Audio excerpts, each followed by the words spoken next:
Hello, this is the first in a series of strange creature presentations, and I'm Al Fry, and in the next couple of hours we're going to explore some of the larger life forms that are still considered monsters and legends on this unique planet of ours. Now please bear with us if the quality of illustrations isn't high enough for great detail. It's just a subject that doesn't get enough exposure for visual documentation. Now, the scientific community will often scoff at the idea of these creatures being in existence yet. But Mother Nature has billions of eggs of strange life forms scattered over Mother Earth and her skin. And when the right conditions come along, the right eggs will hatch out a suitable life form.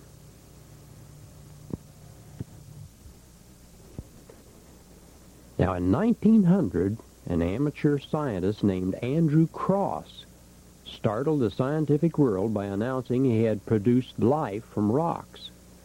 By electrifying porous stone and submerging it in sulfuric acid and silicitate of potash solutions, a small insect was formed in the rock. Now, scientists of then and now scoffed at the experiments, even though others got the same results through the same actions. So what Cross had actually done then was to hatch out minute insect eggs, which were supported in the rock. And our Earth supports uncountable forms of life hidden away in such eggs that are only hatched when suitable conditions arise. Now, just as humankind was made up of all sizes of our species in the past, so too animals often had extreme size differences at various times in the past, and many small skeletons of strange small creatures are frequently dug up or seen in the records of rock impressions.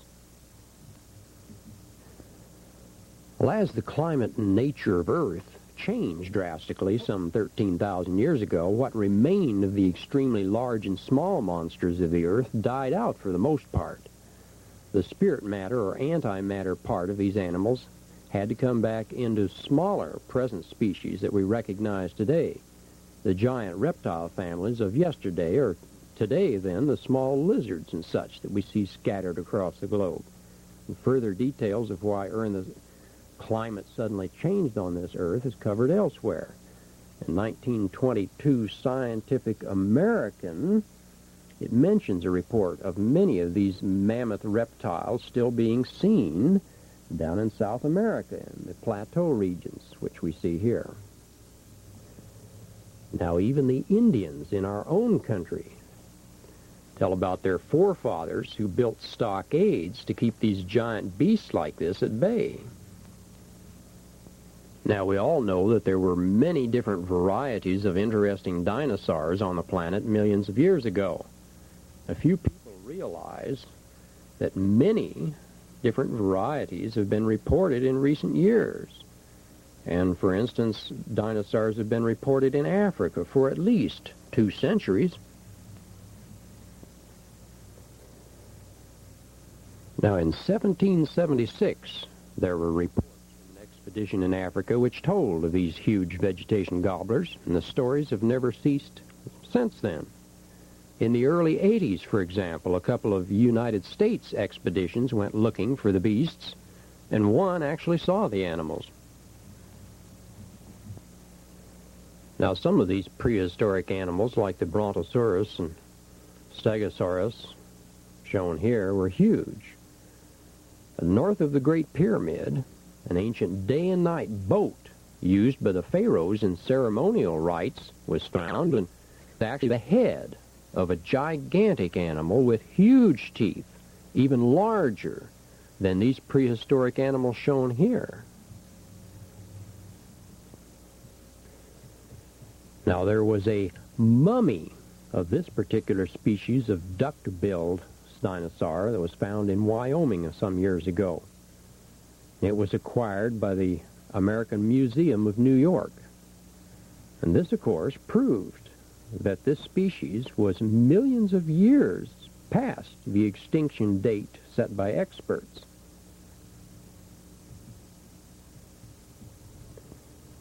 Now, there are isolated incidents of creatures like this being with us today. And explorer-writer Harold Wilkins tells of a French traveler and a priest in the Yukon Territory who saw an Arctic dinosaur in 1905. It was roughly 100 miles east of Dawson. They saw giant tracks, and within a day of pursuing their quarry, they saw it. It was 50 foot long, and was thought to weigh about 50 tons. And unlike its southern brethren, it had stiff, bristly hair and a horn protruding from its head.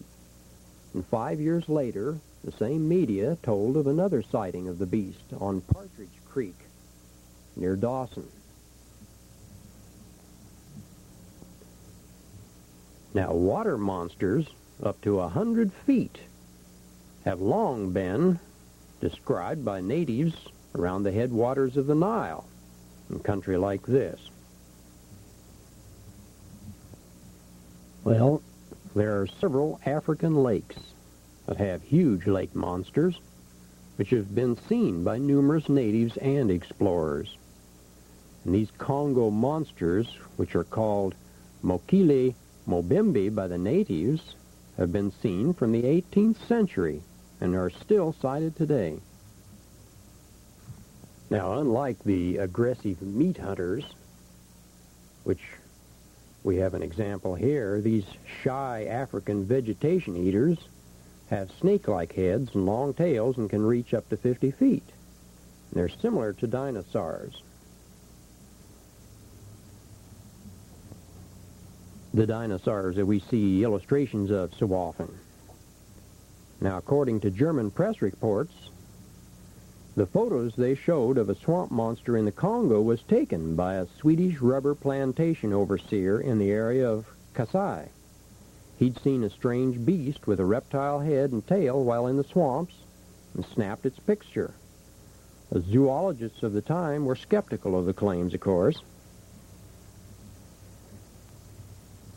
Well, in 1983, one skeptic was the head zoologist of the Congo, and he decided after 2 centuries of rumors to investigate the river monsters of the Congo himself. And imagine his surprise when he located one in the Lake Tell region. It was unfortunately in deep water. It didn't cooperate by coming ashore and having its picture taken, but it was seen in the deeper water, and this was in Fate magazine of 1281. In the 70s, of course, the movies got in on the act and showed classic examples of the great reptiles fighting among each other. And this is an example of the animator's art here.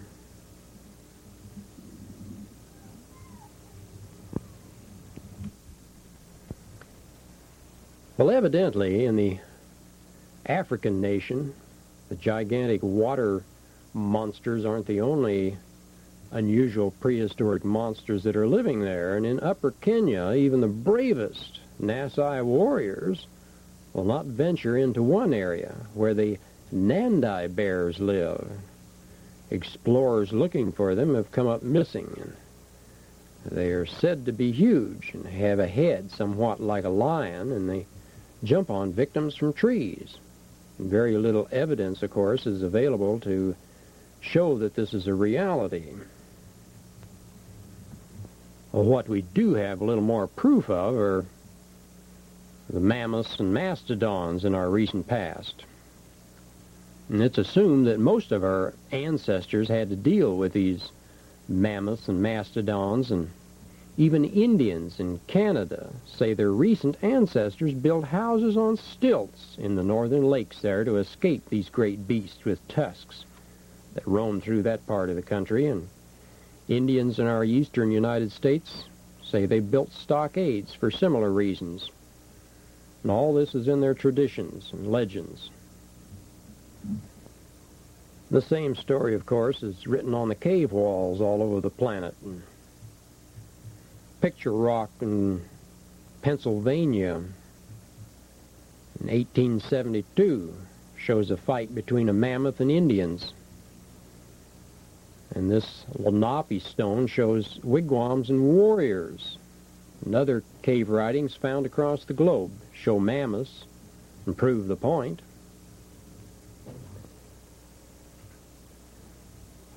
According to an 1873 zoologist journal, a New York reporter interviewed a Russian who had seen 5 mammoths in a remote valley at the headwaters of the Lena River.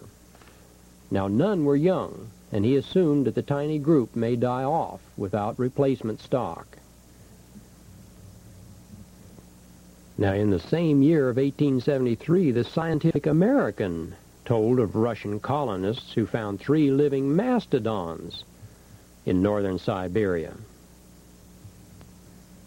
Now, a few earlier in 1827, John Rankin wrote of mastodons still living down in South America in the Andes. We all hear of the trapper legends in the northern part of Canada, of course, telling of these signs in an earlier era. Many of these early North American trappers and such cut steaks from frozen mastodons and mammoths and ate them from the frozen creatures that were frozen for goodness knows how long in the ice there. The Indian traditions in the same area tell of caribou and elk that were once gigantic, but evidence is lacking in this. There have been no frozen carcasses to prove the theory, and they may have referred to the mastodons.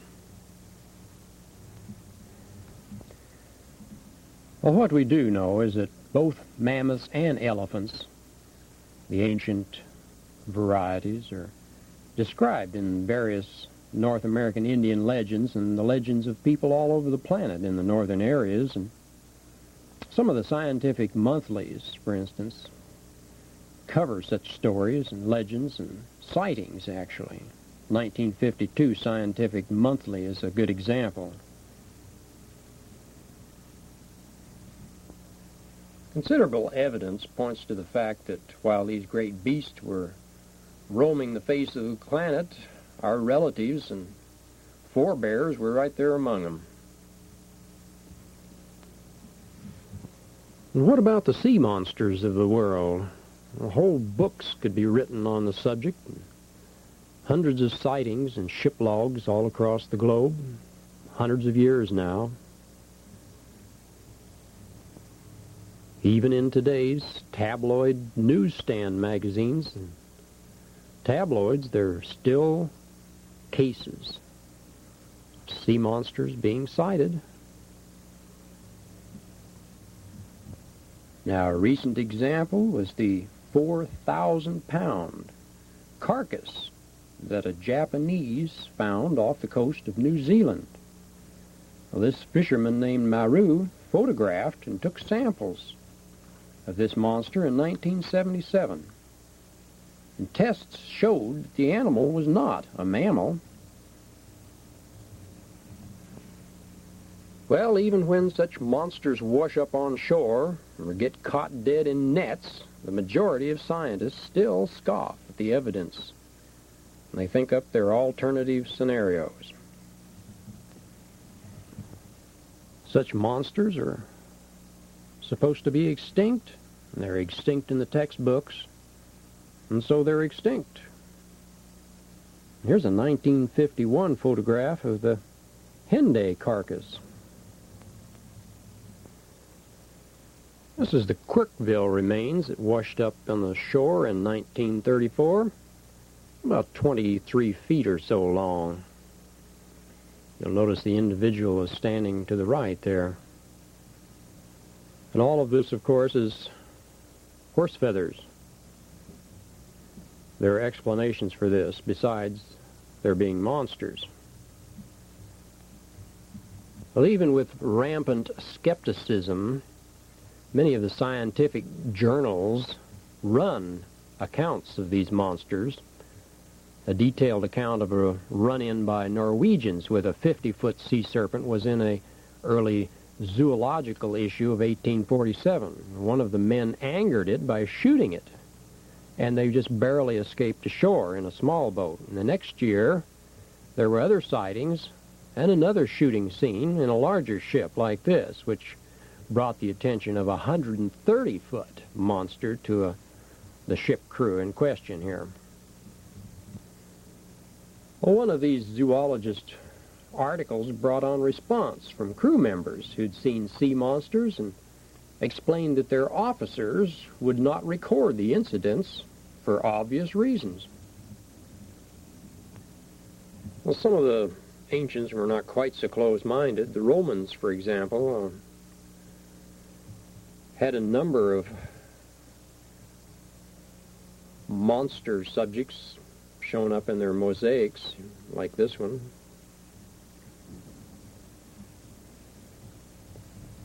This one is from about the 2nd century A.D. It's called the Beasts of Nodens. The ancient mariners called the giant squids the krakens. In 1861, the French vessel Corvette battled with one of these giant squids, and the squid took many cannonballs and harpoons with very little effect. And it was one of several early encounters with these huge squids. Now, typically, shore authorities put it on the books as a mass hallucination. Actually, there are more sightings inland than there are at sea. There are several sea serpents around Chesapeake Bay, for example. It's on the Potomac River, and they've been sighted off and on over the years, and residents say that they're 30 to 40 feet long. In April 1983, one was actually videotaped, according to Fate magazine of 483. Lake Champlain has a similar monster that's protected by Vermont laws, passed in 1982. It's been about 50 foot long, according to reports, and has his neck as thick as an oil drum. It's been seen off and on for many years, according to the observers there and residents. Well, the submerged bodies of these monsters is tremendous in comparison to the little necks, which are most frequently seen. This is an actual photo of one. It was taken in April '83. And as we mentioned, Robert Frew videotaped one of the monsters with his family. And the Smithsonian scientists simply conceded that the tape seemed authentic, but the life form was not identifiable. This is in May 31, 1982. Well, many North American lakes have monsters and serpents of other types in them. There have been hundreds of sightings. Typical was a 70-foot-long snake-like creature sighted and later filmed as it swam under a boat of the filmer, and it was at Okanagan Lake in British Columbia. It was described in a November '78 Smithsonian magazine. But like the plesiosaurs that we spoke of earlier in the Belgian Congo and the inland river lakes of Africa, most of the American varieties and the North American varieties of lake monsters are tame, and relatively few have ever upset boats or fishermen or harmed human beings.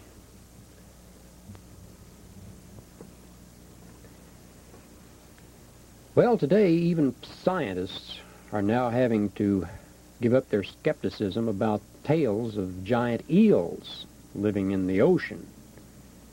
A Danish biologist dredged up a 6-foot eel larva from the sea, which meant the mother of this larva had to be around 100 feet long. And that, my friends, is a long eel.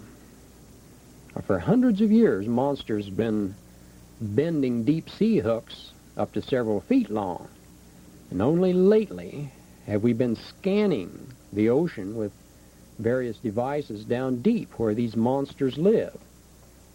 And of course, eyewitnesses have been seeing these monsters for centuries, except there have been no evidences.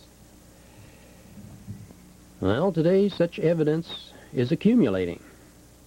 Now, the Deepster is a vessel owned by Westinghouse that was exploring the ocean at 6,000 feet in the San Diego Trough, and suddenly a monster fish confronted it with eyes as big as dinner plates. And there were 2 sightings of this 30-foot monster in the early 80s.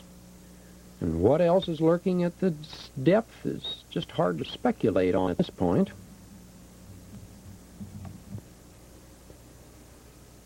Well, giant land snakes have long been spoken of by natives and explorers in the Latin areas and jungle areas of Africa, and some of them have eaten livestock and humans, if reports are correct.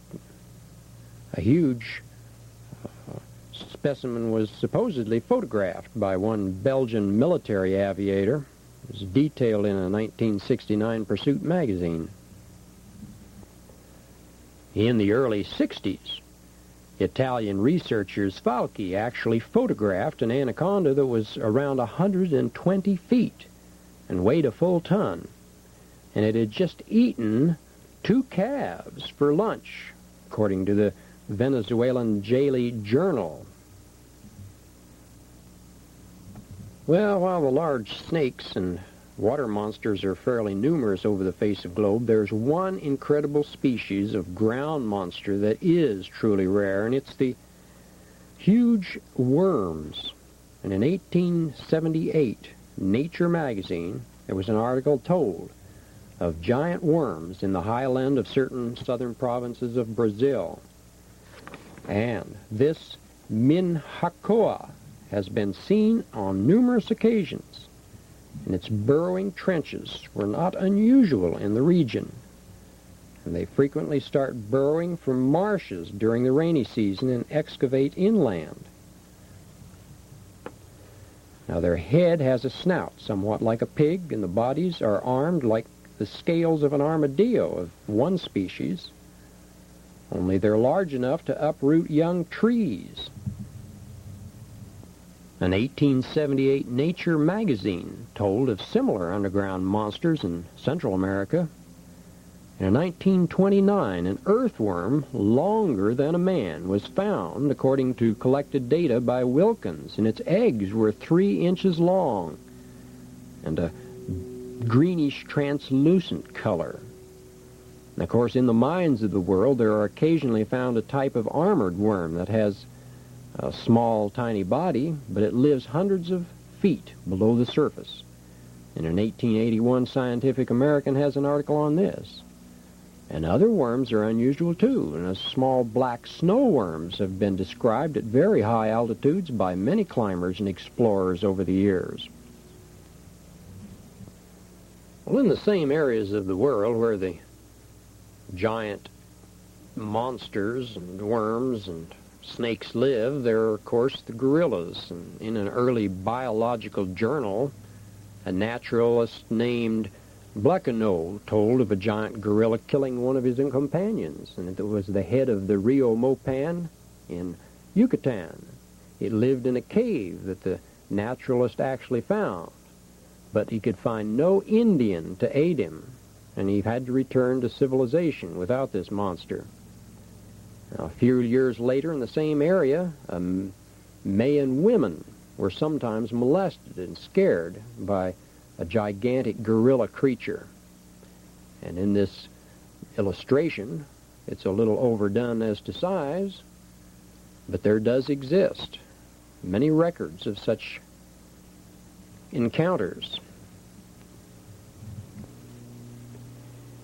Harold Wilkins tells of a true King Kong who attacked and killed a number of cattle near Aldeas on the Rio Araguana in 1937. It was estimated to be about 12 foot high, and in a few nights of raids, the whole village deserted the area.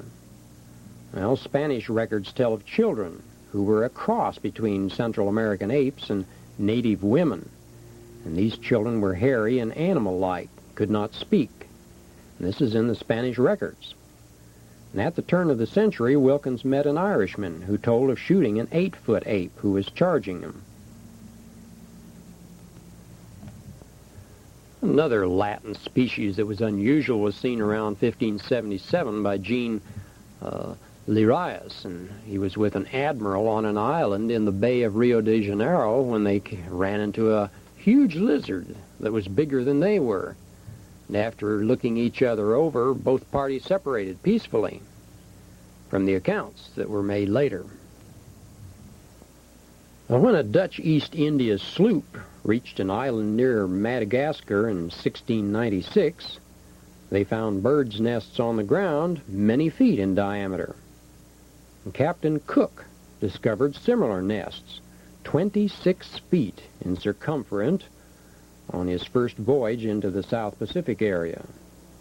An 18th century English traveler in New Siberia mentioned bird tracks 3 feet long and stray feathers 3 or 4 inches in diameter. Now, from such descriptions, these evidently were offshoots of the moa bird. Now, back in the 1800s, there were a number of reports of extinct moa birds being seen in Australia and New Zealand. And Zoologist magazine of the period gives examples. And Popular Science Monthly of 1875 told of a New Zealander who supposedly captured one in a remote pass in New Zealand and was 8 feet tall. A Perth museum has an egg of one of these giant birds that's almost a foot long. Well, in the early tales of Sinbad, there's mention made of the giant wingless bird called the roc, similar to the moa, and it's Marco Polo that actually saw a bird that could have been a roc off the coast of Madagascar. It looked like this drawing and stood around 7 feet high. These Apiornis, as they were called, were supposed to be extinct for millions of years, yet numerous sightings were made in ancient times.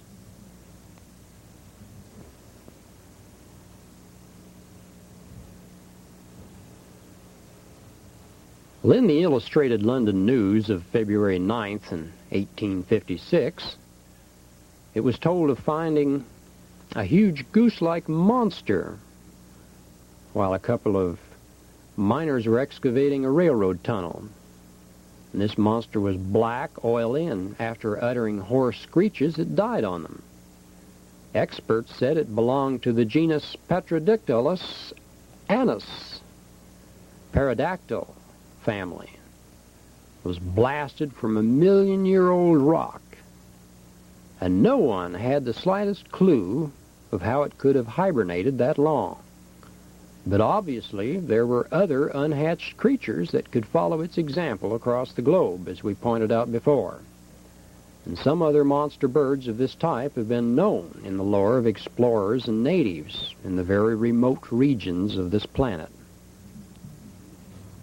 According to a newspaper account of April 1890, a couple of cowboys ran into a huge bird-like creature in the barren desert regions near Tombstone, and after shooting it with their rifles, they cleaned the body and claimed it was 92 foot long, and had bat-like wings that were 160 foot long, and they arrived with some of the bird, tip of the wing and such, as proof in Tucson, Arizona. And the Tombstone, Arizona paper at the time mentioned all of this going on, and they were trying to form a group to go out and find the carcass and bring it back as proof. And no one knows what happened. Lake Elizabeth, California, evidently had a similar huge bird. It lived around it in around the 1890s, and many ranchers and cowboys of the area saw it and tried to kill it before it made off with any more of their cattle. Or one rancher in the area sold out in 1883 when he encountered it, and it kept running off with his cattle, and the next ranch buyer evidently shot it from very close quarters, and he described it as about 45 foot long with enormous wings and body and several pairs of legs. Over the years, there have been many, many more sightings of huge birds in the East Coast. This is a photo of a huge unidentified bird that was seen dozens of times in an area north of Springfield, Illinois. It's carried off 20-pound pigs and tried to carry off children. And they seem to make loud trumpeting sounds and appear to have wingspans of 10 feet or more, according to the witnesses. This is from a 1985 Sun article. Well, while we're covering the subject of birds, we should look into the more mundane type of birds that have unusual abilities and actions. And ornithologists have now accepted the fact that birds grab up ants in their beaks, for example, and do a strange little ritual, rubbing the ant under their wings. And in a June 57 New Scientist, there was an article that told of a pet rook who'd light matches with his beak and go into this strange posture.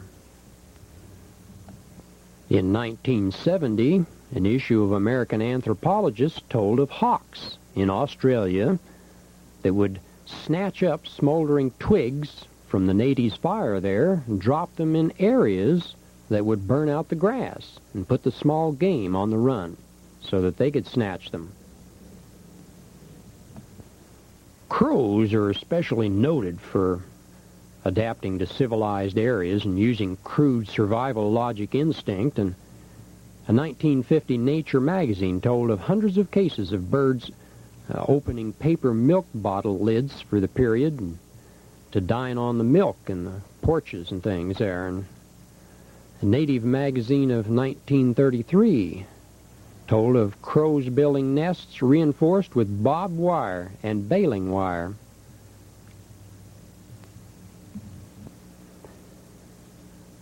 Well, in our Strange Beings presentation, we see how many humans have actually had their hair changed white over a traumatic incident.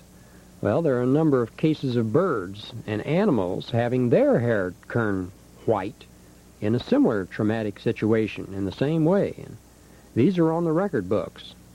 And an old issue of Zoologist told of a blackbird, for example, that molted after a scare and came through with black and white replacements, as in this photo here. This is a noteworthy experiment that we should mention, and that's that in 1913, a Scientific American told of a chicken breeder in England who experimented on growing chickens to maturity in about half the time with only about 2/3 of the feed. And his secret lay in running high-frequency electricity through grid wires all around the chickens where they lived. And the chickens were kept charged up to the point that a little static spark would actually jump from their beaks when they were grounded. And whatever happened to this experiment, who knows? Well, scientists find that the migrating instincts of birds are affected by magnetism. And they think there is a mechanism in bird that uses magnetism. Yet the true facts are that all animals possess a type of natural radar that allows them to detect dangers and food at a distance. And birds simply send out this same radar using the soft particle atom electrons in different frequencies. Now, even the soul of birds and animals can leave the area to locate distant objects. Birds and animals both are covered hundreds of miles to find their masters, or what their survival field equated as their food source supply.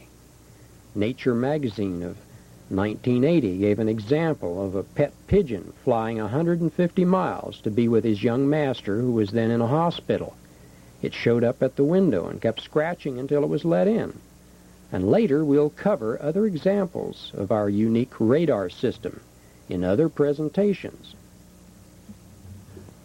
Birds that live in caves, like oil birds, have additional sonar that works better in dark cavern-like areas. Bats also have the same system, of course, and the thing we humans don't understand is that all such creatures cannot push their own buttons, since they do not have choice and think like we humans do. They function on automatic, by instinct.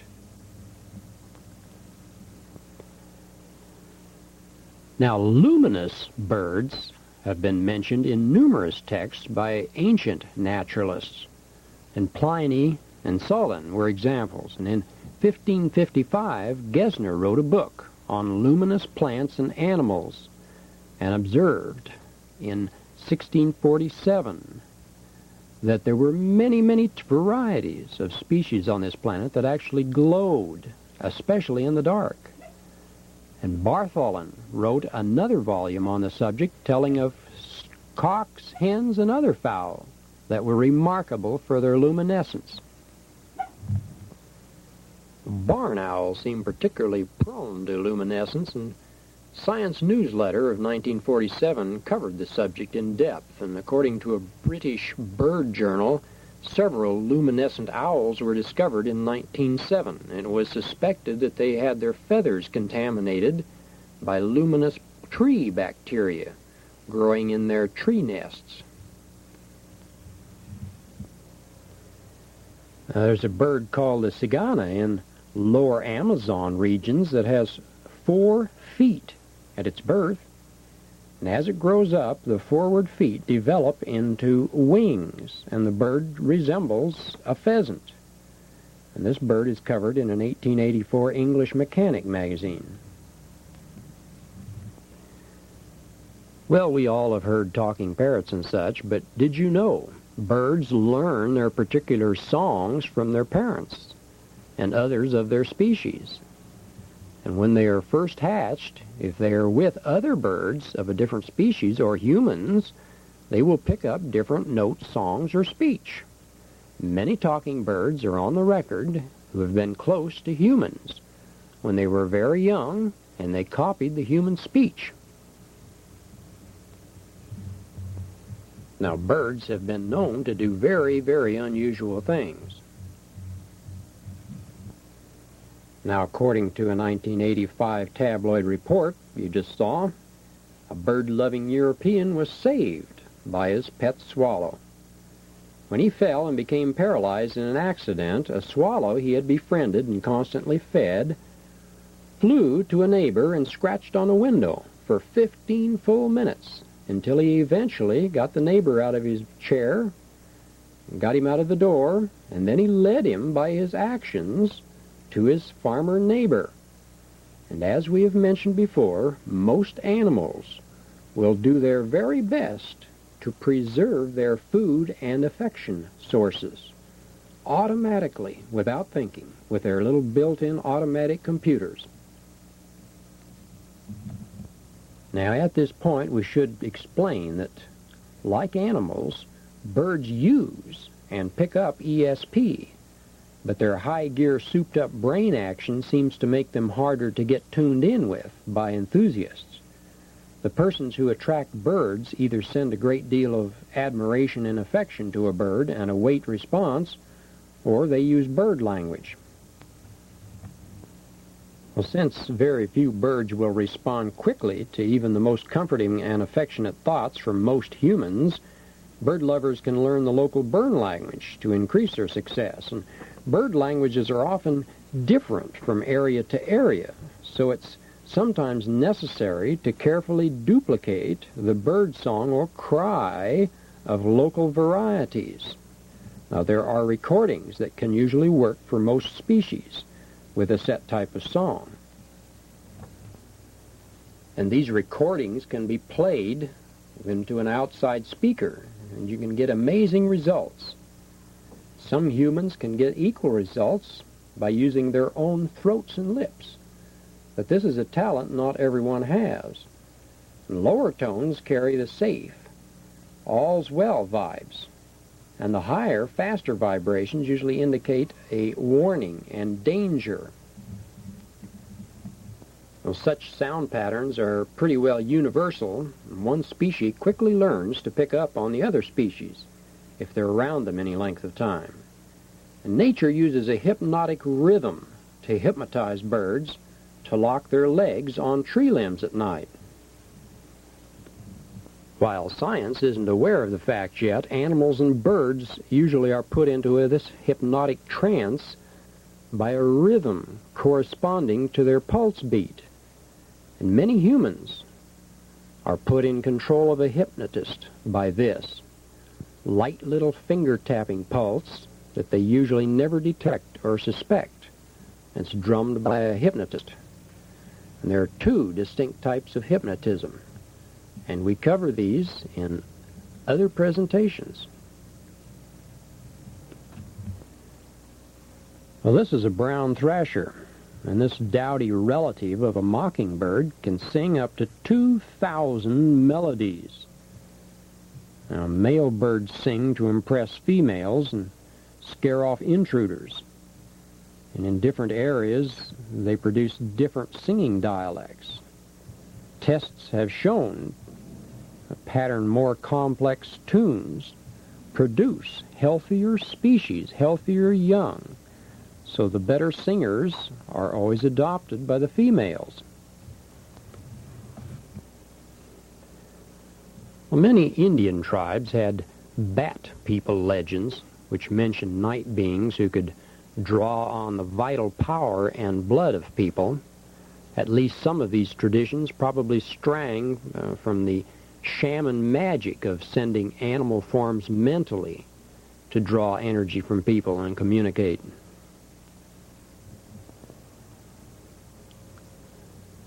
Well, there are many legends telling of earlier deity figures in the likeness of birds, and the source of such legends is found in the Earth Story presentation.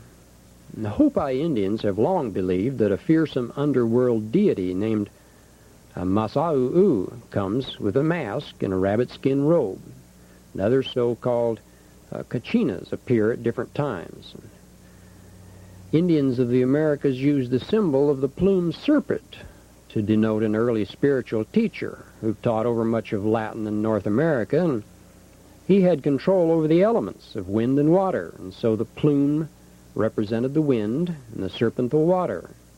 And his battle with the negative condor and weather conditions made him legendary, the thunderbird being a part of this tradition, and it's told of in many Indian legends, and we touch on this elsewhere.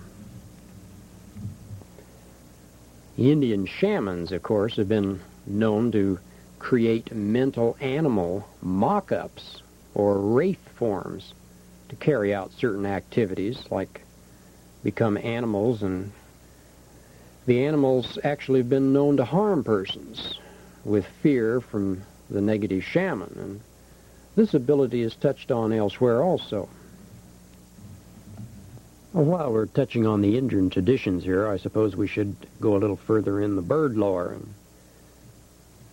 The Indian traditions, of course, tell of many giant birds that made life exciting for them.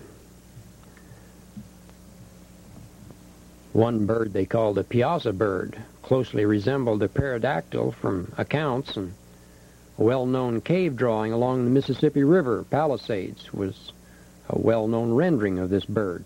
Indians had supposedly killed at least two in earlier times, and they're still around, evidently, because in April 1948, several persons in Boone County saw an enormous bird, which was described as at least as large as a small plane, and it looked very much like these pterodactyls. As it migrated down the Mississippi, a number of reliable witnesses saw it in St. Louis area a few days later, and in the 1970s, another big Illinois bird swooped down and picked up a child who it carried about 20 yards, and then dropped. In 1966, two couples were driving along through a wildlife preserve near Mount Pleasant, West Virginia, and they encountered this huge bird creature. It looked somewhat like a grotesque human with wings and no arms. Its eyes, he said, were at least 2 inches in diameter and glowed red in their autolights, and it subsequently chased them at speeds up to 100 miles an hour while it squealed at them. Police later found the creature's 5-inch footprints. In the Sauerland Mountains north of Hopewell, New Jersey, there have been a number of encounters with strange half-beast, half-man monsters. These are known locally as the Jersey Devils. Sidney Smith did investigative work in the 1930s and spoke with a number of residents who saw this creature with a human head, horns, and red eyes, and an attached animal body, just as in the descriptions of satires and such. And there were various bush monsters have long been dreaded and described by African natives. They climb over 6-foot fences and steal livestock. Now, in Pontiac, Michigan area a few years ago, there was a monster that looked like this, according to the reports of the couple that it attacked while they were sitting in their car. In 1958, a flying creature with bat-like face and described as a pterodactyl or prehistoric bird swooped out of the January sky, and dozens of witnesses saw it try to attack a human being, had 20-foot wingspan. 1976 report told of a huge bird-like thing about 4 feet tall with huge folded wings and red glowing eyes that stood under a tree back of a trailer. And the owner of the property went back and saw, and he was staring into an ugly monkey face, he said. He was shocked, ran back inside, locked the doors, and called the police. Of course, they found nothing when they arrived. Well, every now and again, people have similar confrontations with creatures that are so strange and different that they're called UFO creatures. Typical example was in 1976, when the San Benito police officers had a huge bird thing buzz their police car. And later, it scared the wits out of a nearby resident when it landed in the back of his Mobile home. Huge monkey face. A Raymondville, Texas resident was attacked by a creature who had the same features. Well, before we get off subjects so exotic, we should touch upon the fact that there are persons who explain that other beings are so poorly balanced and crave such an animalistic existence that they often wind up spending time in an astral dimension, living out their desires until they're satiated after they die. And according to many who have traveled astrally to these other dimensions, there are literally thousands of people trapped in these desire compounds or dimensions until they get it out of their system. And many of them are very strange looking and distorted, as you see here. Well, turning from the sublime to the ridiculous for a moment, let's look at rats. Few people realize that rats are next to human in their adaptability and survival ability. A human has what we call a 5-point digestive system that allows us to digest anything from grass, soup, to nuts, while the rat is right next to us with a 4-point system that will digest just about as much variety. Now, if he weren't around, the rat would be king of the animals on this planet. Rats multiply at an astonishing rate, and theoretically 2 rats could have 250,000 descendants in 10 years. Well, today, rats eat the production of 2 million average farms, or food produced by every 15th farm in the world. And rats were responsible for the death of 1/2 of Europe during the Great Plagues. This is more people than have died in all of the wars that have ever been fought. Well, there are at least twice as many rats as people today, and they're divided into the black rats, which took the dry parts of the world, and the brown rats, which took the wet parts of the world. And in ancient times, this battle for territory took them 15 years to work out in bloodshed, and war among the rats. And it was finally settled. Now, the picture here is of the Oehlenschläger rat exterminators of Paris, who kill millions of European rats yearly. Oehlenschläger tells of finding legendary rat kings who have a dozen or so females linked together by their tails with some sticky glue that they have. These serve as breeding centers for rat communities, and there can be anywhere from 8 to 80 rats in these communities, all stuck together, being fed by others of the community.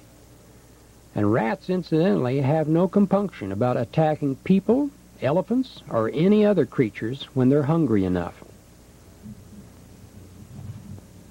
Well, let's take a look at how animals can predict weather. Nature provides most animals with some degree of weather predicting ability for their survival. And snowy owls, for example, know ahead of time whether the weather will be snowy in an area, and if they can't find any snowy owls in their usual haunts in the northwest, well, you can bet it'll be a mild winter. Old-timers in the St. Louis or elsewhere keep an eye out for monarch butterfly migrations. And if they are on time, they know the winter will be prompt and mild. Well, up in Maine, if the ducks and geese hang around until late fall, we know that the winters will come a little late. Most birds that migrate can tell the same story.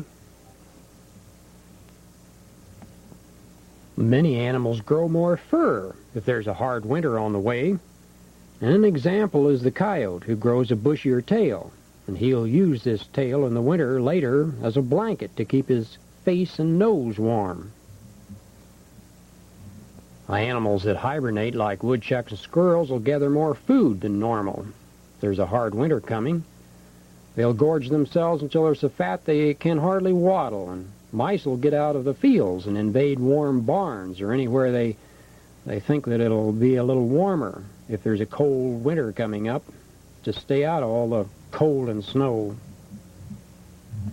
And down in the southwest, old-timers know that grouchy, restless rattlesnakes and other snakes in the fall portend a hard winter. Even the spiders get busier just before a hard winter, and they spin more webs, store up more food in their insect larders. Before a hard winter, queen bees lay more eggs and the workers collect more honey. The woodpeckers more or less stay by themselves and don't even stick with their mate that much unless there's a hard winter coming. And then they start living together to keep warmth in their hole, I suppose.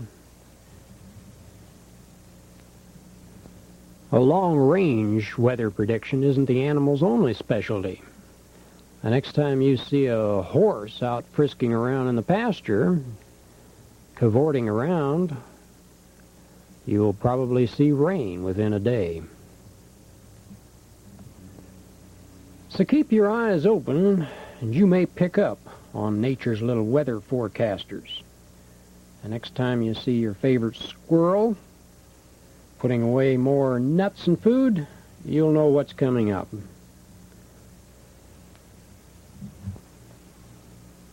In the 11th chapter of the Christian's Bible, there are references to clean and unclean food.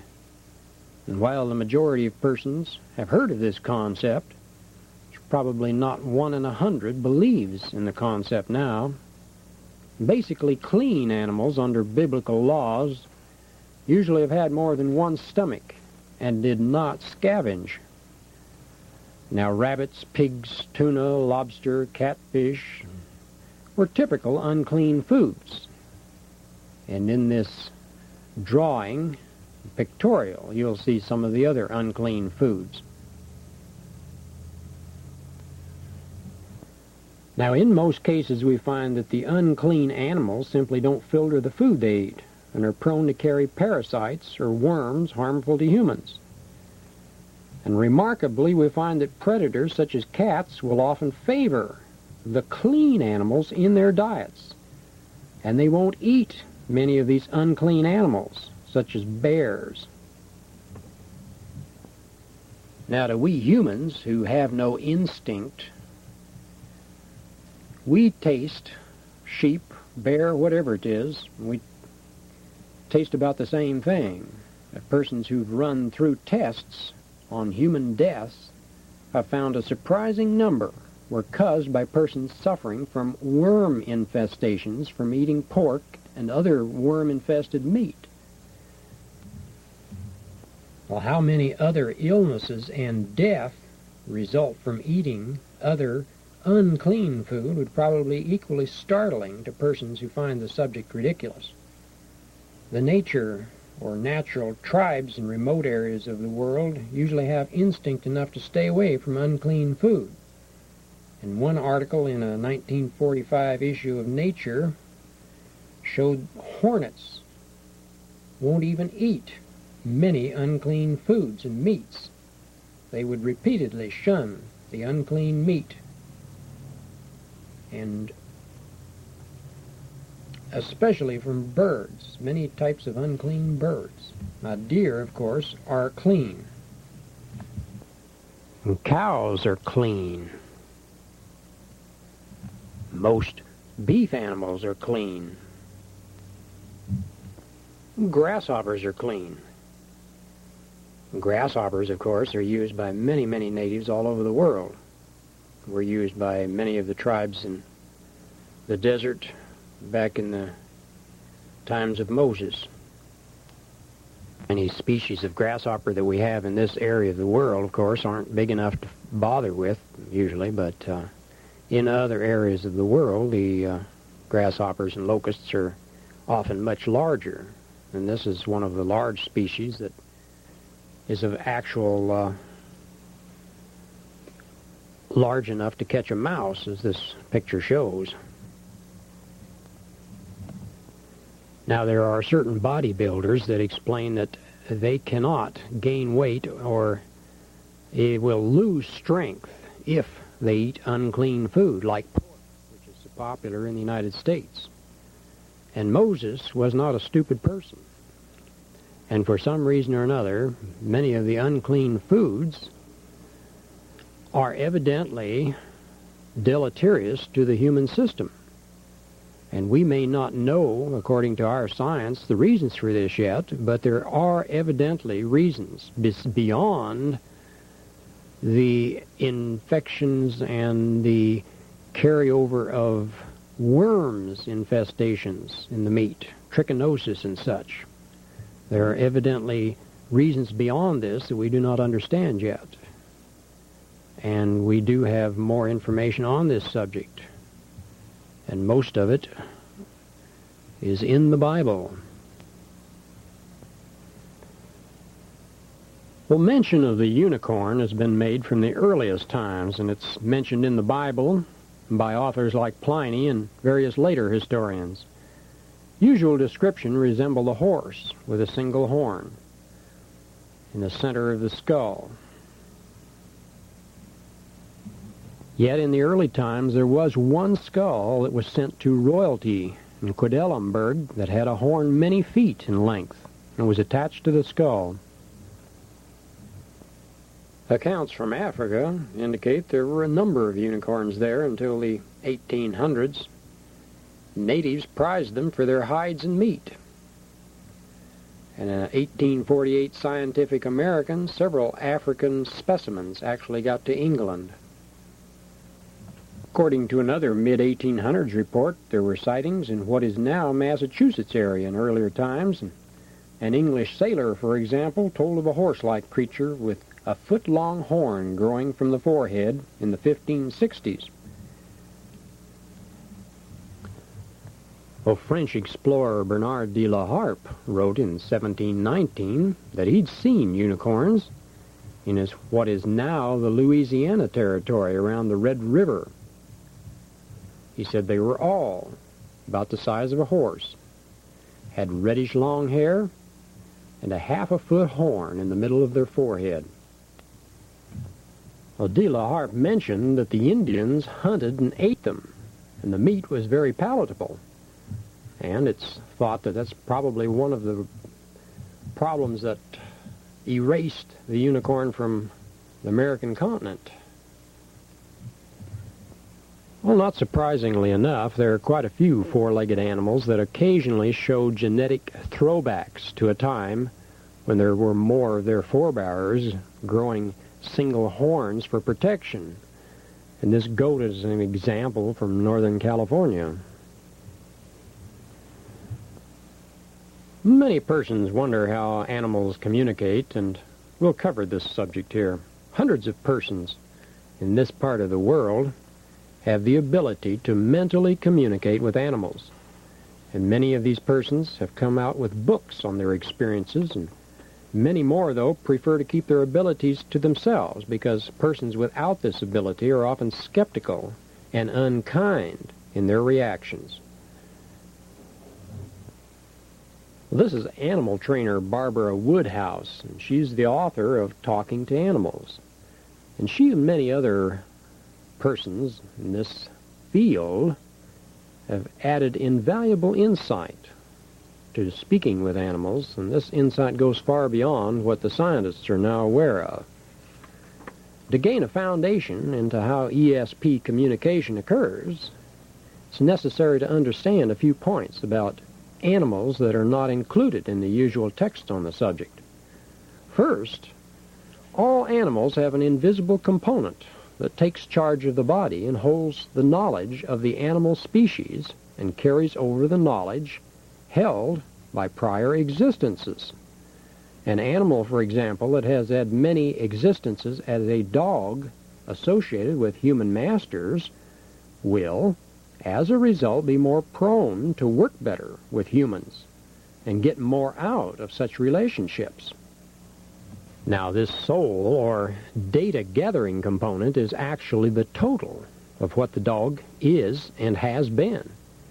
And it has a vast amount of experience and knowledge to draw on for the dog's or other animals' survival. Like all things in the universe, the material particles of matter cycle into non-material and back again. And the soul, as we call it, is simply the non-material side of matter and has a memory within it to help its and its species survive better.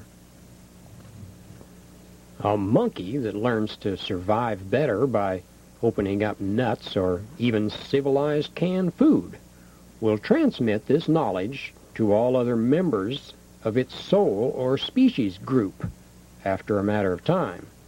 And this astonishing effect is known as the 100th monkey effect, and is now well known by persons in the field. Now, this knowledge needs no carryover by verbal means.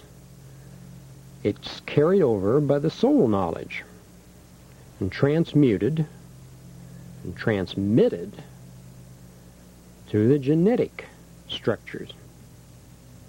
And the monkeys are automatically born with the knowledge. The human animal body carries the same type of soul, but has several additional mind components that make our species totally different in our use of knowledge. We constantly do without the automatic soul instinct of animals, and usually rely on a logic and reason, needing to constantly make choices and constantly learn the hard way. The instinct knowledge of humans was erased thousands of years ago during a period of brain circuit change. And this was at the allegoric time of the Garden of Eden, and it's a longer subject covered in more detailed reports. A thing that we should remember is that the animals just act, for the most part, on instinct, and humans constantly assume that animals choose and think like the humans do, which is an incorrect assumption. Animals are guided by their souls, and the soul's main concern is the survival of the animal body in the face of threats. An animal that's close to a human, like a dog, will have a soul that knows its best survival chances center around this human and the human output of shared food. And any threat to the human is viewed by the soul as a threat to the animal, and the dog will even go so far as to jump in a lake and pull out a drowning master under this instinct soul guidance. Now, cats who more easily adapt to hunting and other food sources do not need these close human attachments and are usually freer spirits and less able to tolerate restrictions.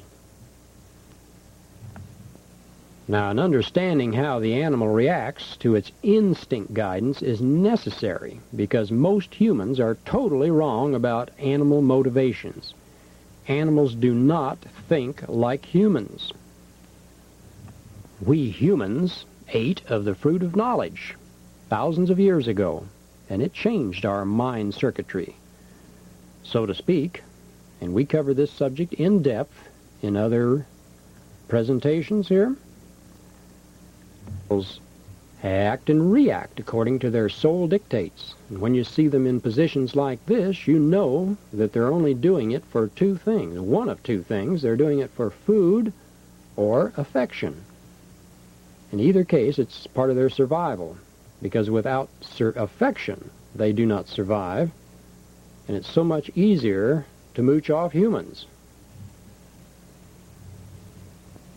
So in mentally communicating with animals, you're going to only get a very simple, basic thought picture based on emotions, much like a child. There simply won't be any of the usual complications. There won't be any of the judgments that are typical in human thought. If you read a human, they'll frequently have negative thoughts based on judgments between good and bad. An animal will never make such judgments. It'll simply express its feelings and desires. If it's missing a companion, hungry, or craving more affection, you'll instantly know it by the basic thought expressions and actions. This basic sincerity and undevious action is obviously why so many persons often get to the point they prefer the company of animals to humans. Well, humans aren't so simple. They're very complex and hard to understand and deal with, and half of the humans around are frequently using facades and acting in ways different than they're speaking. It's very confusing. Is it any wonder, then, that simplistic animals with their concentration on fun and affection are so popular with persons who can't get much communication or fun and affection from other humans? Well, what helps a great deal in an animal-human relationship is when a human can start to unhook some of their warped mind circuits and get into the simple, basic brain-body relationships that cut out all this mind nonsense that's usual. Become as little children. When a human can stop playing mind games and setting up false values and walls, then it gets easier and easier to use telepathy with animals. Telepathy is the universal language, and it's used between virtually all species except man. And any animal that is in a pleasurable brain dwell and has no predators around to keep its thoughts away from pleasure will be able to send and receive the thoughts of other animals around it. The little cries and vocal communications are only automatically brought on to accent the nonverbal communications or to gain instant attention in the face of danger. Now, animals cry out to get help, and not because they're in acute pain. Animals usually have a completely different pain threshold than humans do. Animals can be wounded or diseased and feel little or no pain. Now, humans with less pain tolerance are always assuming animals hurt and are suffering. Yet when they confront the battered dog, which should be in agony, the dog will wag his tail and show signs of complete absence of pain if there's any affection at all going back and forth. Now, we humans equate affection with love, and yet to most degree they're not the same at all, and there are at least 5 different types of love, and affection is actually a wavelength. And we go into this in other presentations. And with affection, miracles can occur and pain can be eliminated. And science had known nothing about pain thresholds and actions until the early 1960s. And in the future, there will be some surprising discoveries to prove the points we've just gone across here to the skeptical. And even now, we know that many humans feel very little pain compared to other humans. Now, one of the first prerequisites for talking with animals and using ESP is this total commitment to staying in a good, positive mind frame and using affection. We must appreciate and love life forms around us and stay pleasurable if we're ever going to retain these vibrates required for ESP and the communication with these life forms. By recognizing animals as beings and soul bearers who are part of the same creative principles as ourselves, we can tap the same communication bands.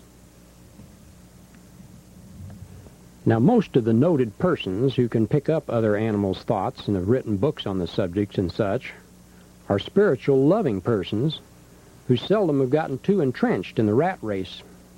J. Allen Boone is a good example. He's a well-known psychic who wrote a book on animal communication back in the 50s. And he discovered that a famous German shepherd under his care was not easily dominated and put under control when there were no good reasons for it. Later, he formed a mental communication with Strongheart that changed his life and views, and Kinship with All Life is an excellent book that describes Boone's first experiences and is very uplifting. Fred Kimball was another individual that publicly admitted talking to animals and became quite well known for teaching others this same ability. Beatrice Lydecker was another Californian shown here that became an expert in the field and wrote What the Animals Tell Me. And she treated hundreds of animals that had emotional problems from needs their owners didn't recognize. She would mentally ask the animals why they were unhappy, and the animals could and did usually respond immediately and accurately. And soon she was working with many vets who found she could unravel difficult cases that were far beyond their scope. And both she and Fred Kimball were generally psychic, and this greatly added to their ability to see into a sick animal body problem. Now, in cases of this psychic ability, it's simply a case of a human soul being able to send out a radar type of energy to look over another object or to talk to another soul. And this soul-to-soul communication is simply a little higher step in human ESP and is a subject covered elsewhere. Now, the soul communication can confuse the understanding in normal ESP to some degree. Normally, for example, animals could care less about time, amounts, numbers, and such. And when some trainers and psychics get animals to count or give answers relating to numbers, then it is usually not the animal giving the answers through thought. It is simply a case of the animal coming up with a trainer's thoughts or requirements. Now, this is a very subtle or deceptive concept that even psychics usually don't recognize. And if people act and move around a time schedule, animals will simply react to the human schedule, not the time concept itself. Keep this in mind now. This knowledge could keep you from being deceived about animals knowing what they don't know in the future. Well, animals are far ahead of humans in their ability to enjoy the little things in life, and humans are brainwashed into cutting off their emotions and slowly losing their fun and joy in living. And Beatrice Lydecker shown here, has learned to communicate because she can go back to a childlike state in the mental frame that is very simple, simplistic. And she can enjoy her animals, and they enjoy her, and they're on the same wavelength and tuned into each other. And it's just as simple as that. Well, animals can enjoy these small, constant pleasures and natural activities that are without cost. And here Lydecker works with a sick parrot. It has throat problems, hasn't been relieved of emotions enough.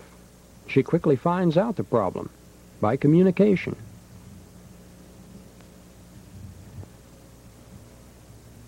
Well, one thing that Lydecker mentions is that most animals do not have the same drive for sex as humans. And since it's the human minds that are tied in with sex, pleasure, and memories, and the animals do not have minds, this is easy to figure out. Animals only have a drive toward sex the same way they have a drive toward food when the right time comes. Cyclic. Beatrice Lydecker estimated that 90% of the animals she asked about it said they didn't want litters and babies, and it's just that they came along, and they didn't understand why. Animals, she also explained, will frequently ride each other in a display of dominance, not in sex drive. Now, after speaking with hundreds and even thousands of animals, she has this to say about spaying and neutering. She says it's most beneficial to them, and it causes no harm or difficulty whatsoever.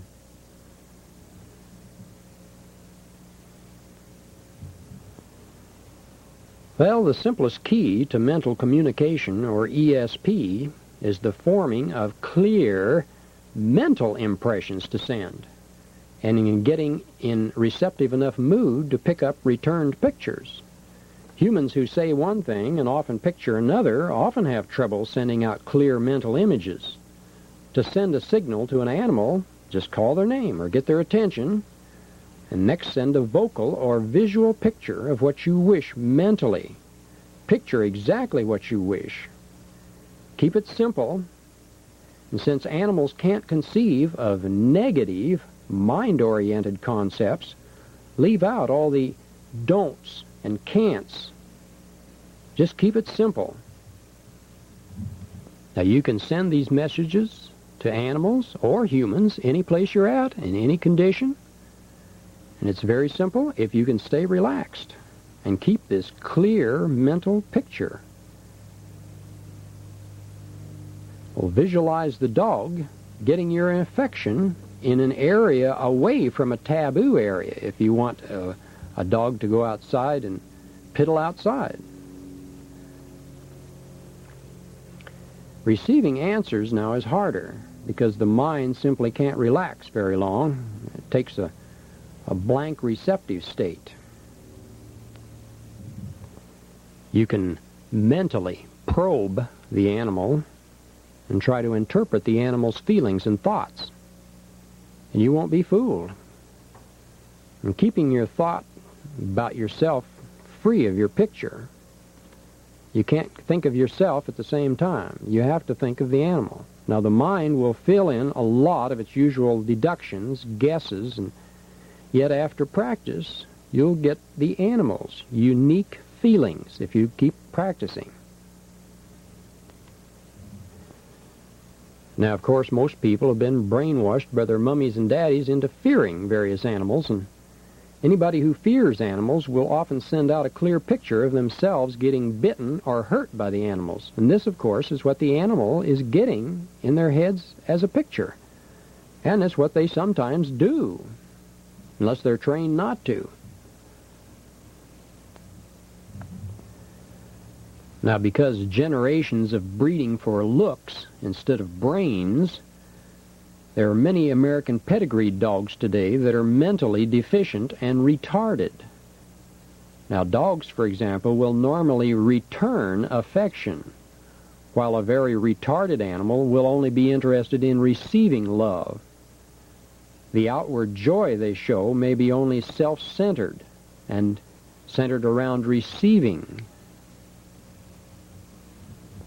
Well, some persons wonder how animals can find lost masters over a great deal of distance. And because the animal soul is in the timeless dimension, which is not held to time or distance, any animal can send their soul to distant points in an instant to gain information. And lost animals will do this to find distant masters. There are many cases have been known to where they've walked hundreds of miles to link up with these lost masters.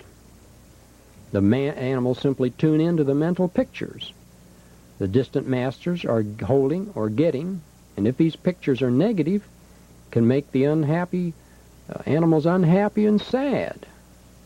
And constantly there are pictures being sent by the master to the dog. And it's good if we send the picture in an affectionate way, visualizing the master giving the dog affection once in a while, instead of pain and negativity. And this works both ways, of course. There are persons who are a little psychic, so to speak, that can reverse the situation and tune in on a distant or lost pet in the same way. A little vibrational sample of the pet is provided as a witness. Virtually any other life form that's tuned in, and slightly psychic if a human, can locate the lost animal or even object. Now, unfortunately, pets pick up anger between family members and owners and think it's often somehow their fault. And this can lead to frustration and a turning on themselves with self-injury or punishment. And any dog who's gnawing on themselves and miserable will often have a guilt complex that he's done something to cause this inharmony that's around him. Dogs are very sensitive and pick up slightest mental pictures of humans if they tune in. That's why they're so helpful in war situations, as this picture shows. Used during the First World War. Sends out soldiers in trouble and in pain, shot. Now, once you understand these basic foundation principles, you often know what's wrong with an animal ahead of time, even without psychic ability. But it's so easy to tune in on animals. And, for instance, animals who relieve themselves in a taboo area are often trying to drive away someone. They don't like someone, and that's their way to try to drive them away. And other abnormal actions are usually reactions to the lack of emotional fulfillment and attention. Most dogs are ignored too much. When the situation's cleared up by change in the cause, the problem's eliminated. If it can be changed, the animal can be disciplined if it isn't. And you'll know how to discipline and when to discipline, because there is an obstinance that comes up even when the animal knows what the situation is.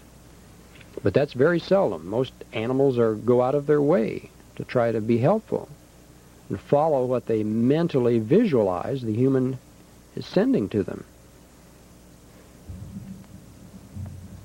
Persons that are good with children are usually good with animals because there's a similarity. There's a simplicity there. And dogs, for example, are very much like children. For pets, it's important that they have things like their own food dish, just like a child, and the same show of affection that another pet gets. Or just like a child, they get hurt. And even though time in this show may vary, and in time, animals can become brainwashed or set in a pattern, though, just like humans. And if owners encourage bad tempers or bad habits, it sometimes ruins the chances of another owner ever accepting an animal. And unhappy animals often show fear and have bad habits like snapping at others and barking constantly. By using ESP, it can sometimes help to find these deeper motivations. So training dogs or any animal is very simple. And to practice ESP with your pet, you practice holding that clear mental picture of what you wish to occur, while you look them in the eye, preferably. And if you hide an object and mentally visualize where it's hidden, and then visualize the pet getting it and getting a reward, you may soon be in business and have a dog that'll fetch for you. Remember, the reward must be food or affection. If the animal isn't hungry or doesn't like the tidbit that you're mentally offering, then there'll be very little incentive. And some animals, of course, like playing games like fetching and naturally take to it just like a duck to water. Now, when you're around a Doberman like this, instead of having a fear and sending up fear vibrations and visualizing him biting you, you visualize how handsome he is and having him come up and lick you and be friendly with you. And it works 9 times out of 10.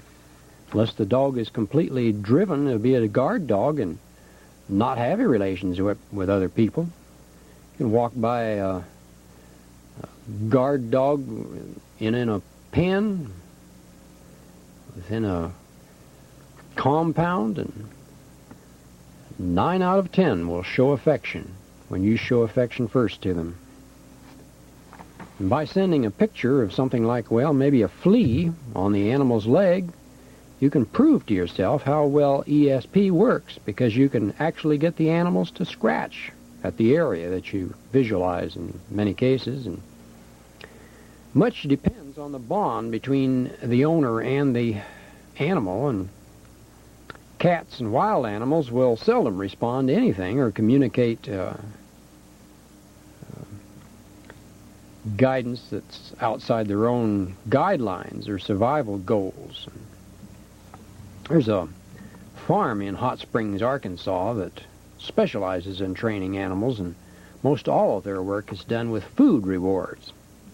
Most of the time you see the animals in the circus, or in the fish especially, and the little penguins in SeaWorld and places like this. They always have a little tidbit to feed after the animal performs, and this is the way that they're taught to perform. It works almost every time.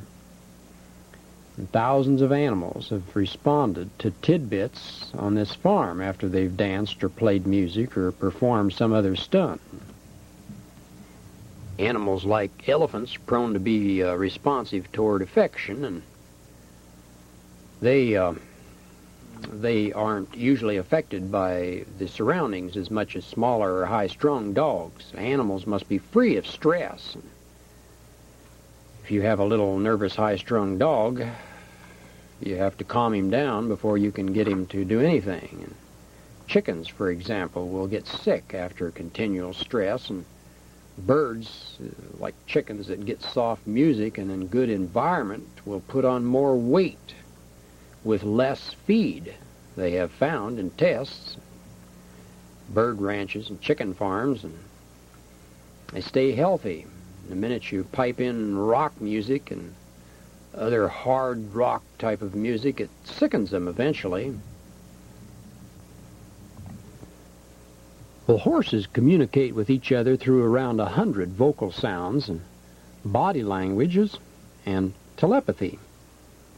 And a horse, for example, that rears his head and sniffs in very quickly is communicating that he senses danger in the area. And when they nibble on each other, it's a way of showing affection. And if there's a little jumping around motion with it, that means there's emphasis on this affection point. Probably in love with the other horse. To indicate they want you to leave, a horse will usually kick their right front foot backward. And there's a high-pitched whinny, of course, that we've all heard, which is a request for food. And to say hello to a horse family, and many other four-footed animals, you approach them with your hands behind your back and blowing gently through your nose, like you're sniffing. And this works 9 out of 10 times for the horse family. Don't do it with dogs. You'll insult them.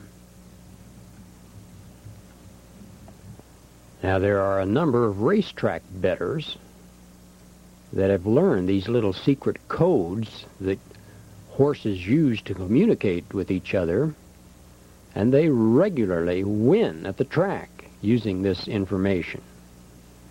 And Henry Blake, the gentleman we saw with the 3 horses just prior to this view, is a person that has a book out on the subject of horse language. Well, many animals and species, like the dolphins, rely more on intensity of expressions and sequence in sound than in vowel sounds, as we humans relate to. Dogs usually have a little ritual that they go through. They sniff and wag their tails if the meeting's friendly, and cats, on the other hand, wag their tail when they're showing anger. Most animals quickly learn that coming up to a human with some nuzzling and rubbing will get them a handout. Many of us don't realize that there are many species that will instinctively refrain from hurting other members of their own species. They'll even share their own food. And the only reason that most animals fight or kill is to protect their tribe or eat when they're hungry. And when wounded, other whales, dolphins, elephants, monkeys, and such will usually help their wounded kin or own kind. Now, we previously mentioned Barbara Woodhouse. She's trained over 14,000 dogs, usually does so in less than a few minutes. She said she had less than half a dozen failures, and all of them were due to the idiocy level of the flunkouts. Here she has a dog that's pouring flakes in a bowl of water. She visualizes the dog taking the pipe and filling it with water and blowing. And this is the amazing result. And the dog enjoys it.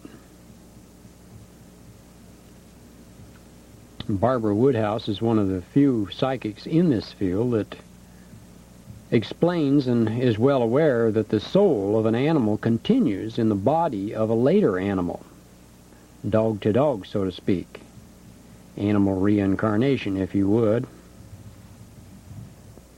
Now, Barbara Woodhouse here occasionally finds pets who die, and the soul enters the body of another pet in the same general area a few weeks or a few months later.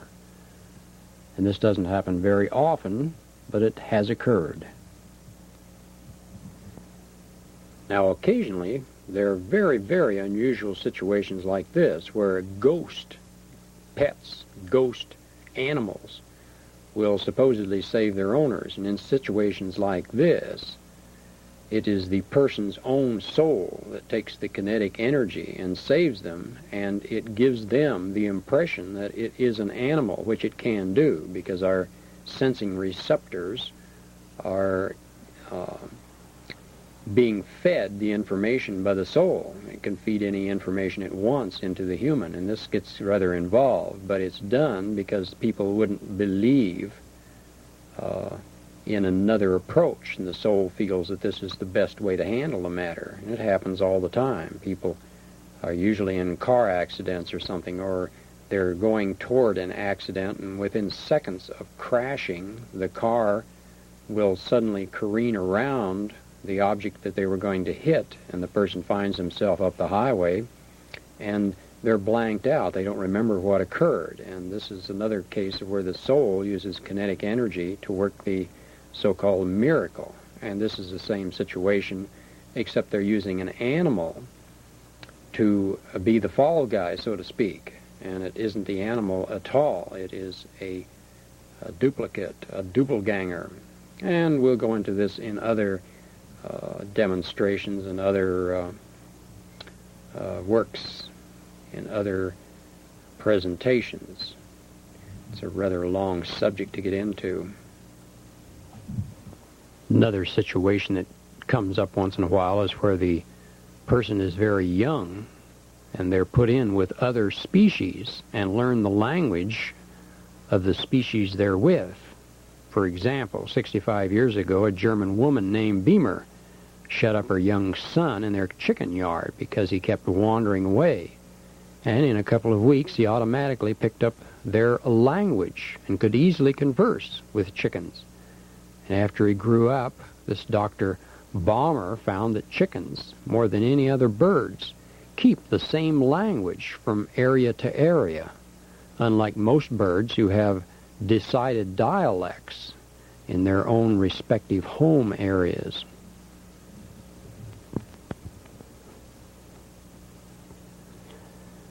Well, about as far back as recorded history, there's been a fascination with dolphins. And instinctively, we've all known that there's something very different and unique about this species, and so our interest has always remained. And it wasn't until the 60s in the present society that we began to seriously study dolphins, but the ancient cultures were serious long before us. And their stories tell of dolphin friendships with humans of the time, and their coins have pictures of dolphins on them as a tribute. Now, Plutarch tells of a dolphin saving the son of Odysseus when he fell in the water some 10,000 years ago, and the story has been repeated in case after case since then. Shakespeare and Herodotus, of the great historian, both wrote of the dolphins. Wrote of the singer and poet Arion, saved in a similar fashion a few hundred years before Christ. There was a Roman coin that was minted that had a boy riding a dolphin, in commemoration of several stories about such events. Well, the Greeks and Romans both had pictures and frescoes of dolphins in their various temples, and this is dolphins from the Palace of Knossos. It's now in the Archaeological Museum at Heraklion, Crete. And numerous friezes on the walls were abstract patterns and a floral motif. And the ancients had very high regard for dolphins. And there were other reasons than dolphins saving men. But of course today this still happens. And a number of persons in our time have been saved by riding dolphins to shore after mishaps. Not only have dolphins pushed drowning humans ashore, they've been seen to chase sharks away from stranded humans adrift. And they frequently help each other when there's danger.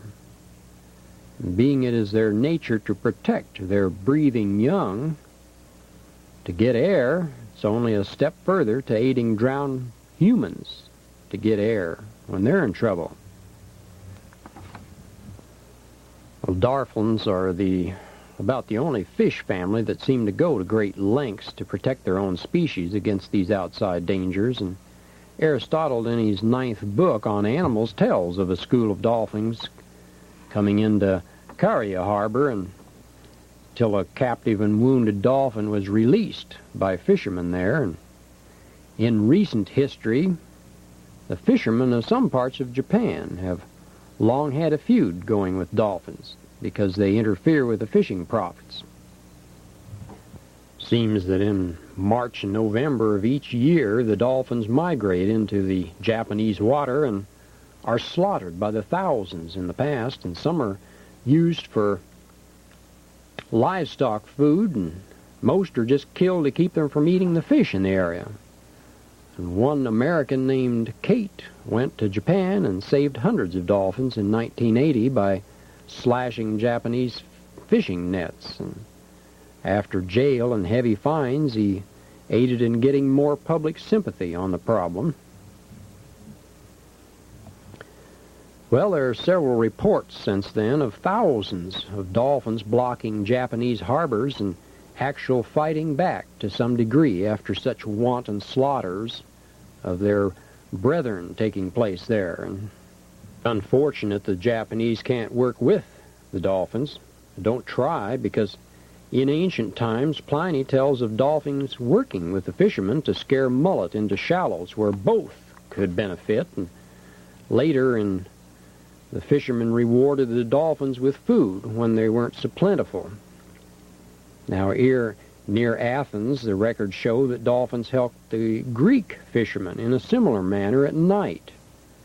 And there are various aborigine and island people who have worked mutually with dolphins in catching fish for as long as the traditions go back in these parts of the world, and books on dolphins cover some of these actions in detail. Now, some of the South Sea Island people were known to be able to project their ESP to distant dolphins and bring them into the area on certain occasions. In the poems of Opium, he mentions that by the devising of Dionysius, dolphins exchanged the land for the sea and put on the forms of fishes. And what is clearer to the truth is that the souls or non-material components of certain ancient humans occasionally wound up in the body of the dolphin. Well, this phenomena stemmed from the time when the last great influx of colonists or exiled gods came to Earth and selected and tried various types of animal bodies to try out, according to the legends. Now, these ancient traditions say that the gods were spirit matter or pure energy on their arrival here on this planet, and they had to enter and take on the material bodies of animal forms before they could function in this material world.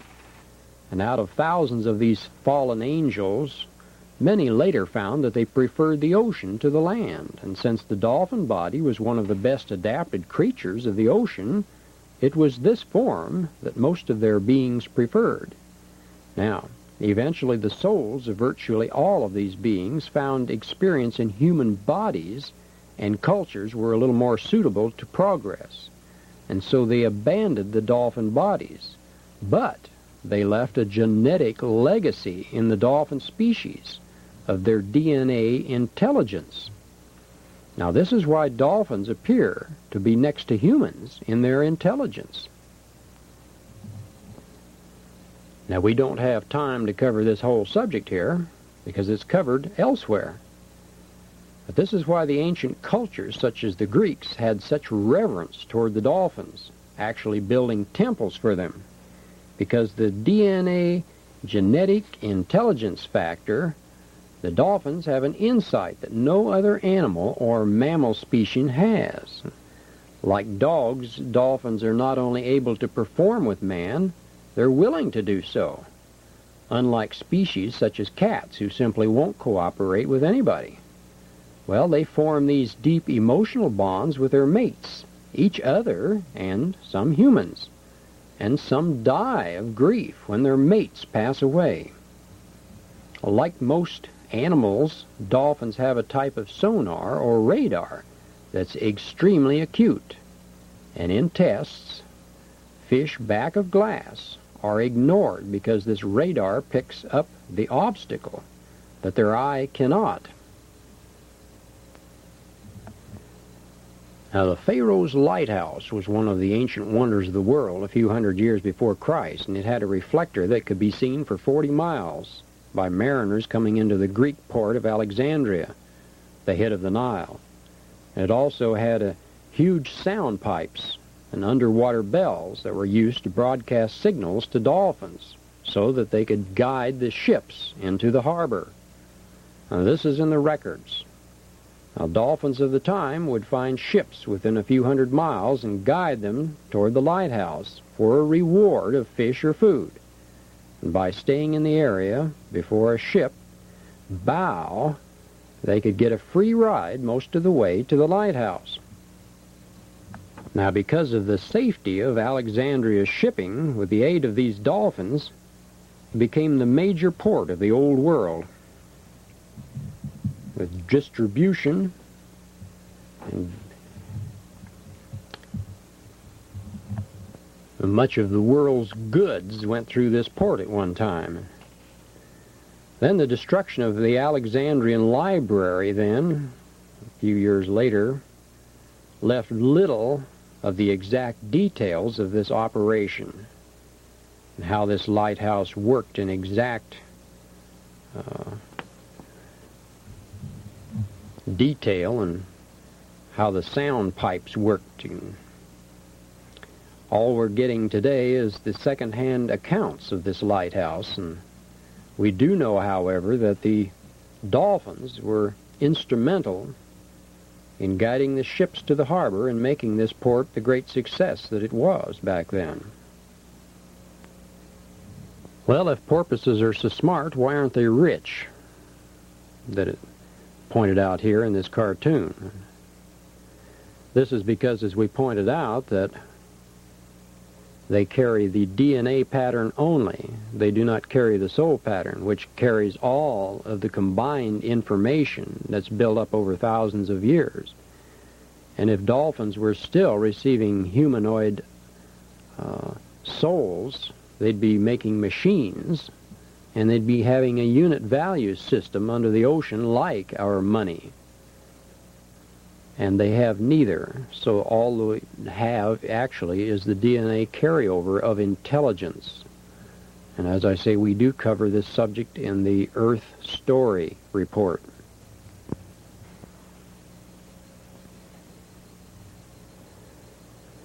Well, since animals work by instinct, they have very little need for table manners and the usual human customs. As a side note here, I might add that many of the European customs concerning table manners came from the South American civilizations. When Cortez conquered Moctezuma, Moctezuma made Cortez and the Spanish manners shameful, because it was he who had the knives and forks and napkin holders and tablecloths and such, and these spread to Europe and became European customs, which of course were introduced into our country later, but as a side note, of course.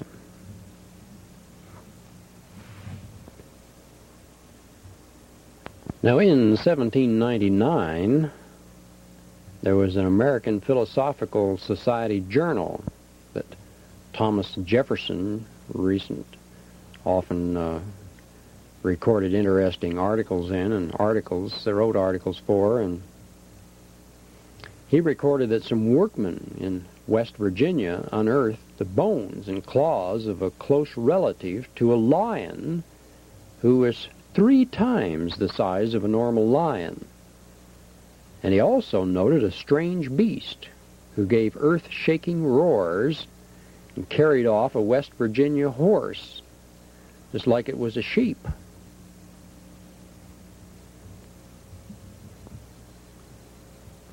Well, P.T. Barnum was a mastermind when it came to figuring out what the public liked to see, and he went to England and bought Jumbo, the gigantic elephant, brought him to New York, created a sensation when he showed him in Madison Square Garden and later showed him in his museum. Was popular for many years.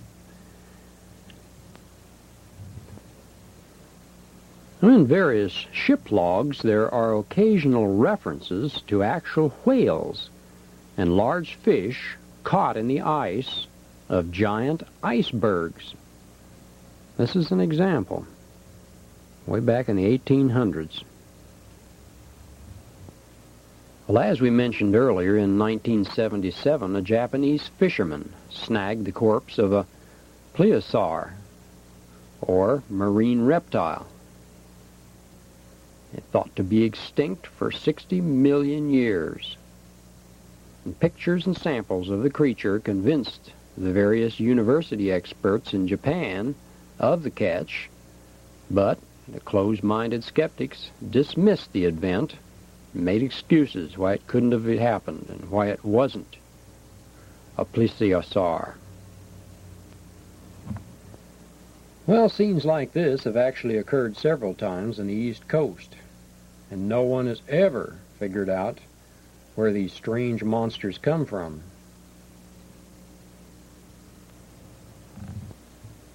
Well, the rarest and most dangerous animal for its size in the Western world is probably the wolverine. The Indians have long called this little animal the evil one and the Indian devil. Story after story are told about how this crafty animal plays fiendish little tricks on the trappers who are in its territory, and when cornered by another beast or man, it could kill either with a savage effectiveness that was unmatched by any species known. And trappers particularly despised these animals because they'd make the rounds of the traps, and they'd not only eat the trapped animals, and they'd steal and destroy the trappers' traps.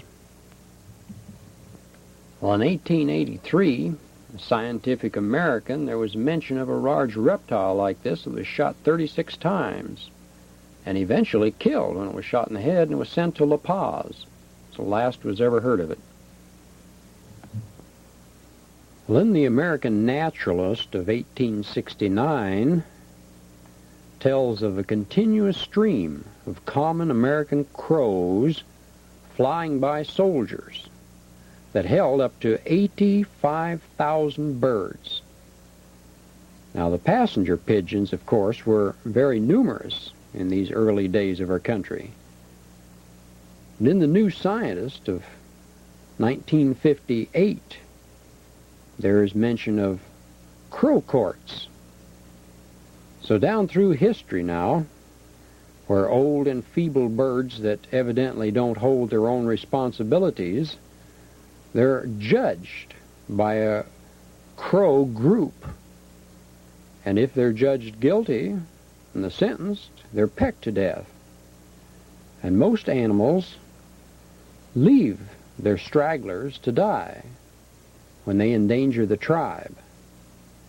And humans did this once upon a time, long ago, some thousands of years ago, before their intelligence was changed, as it is today. Well, we all remember the passenger pigeon that I just mentioned that thrived in our nation in the younger days, and there were millions and billions of them, and they're now extinct.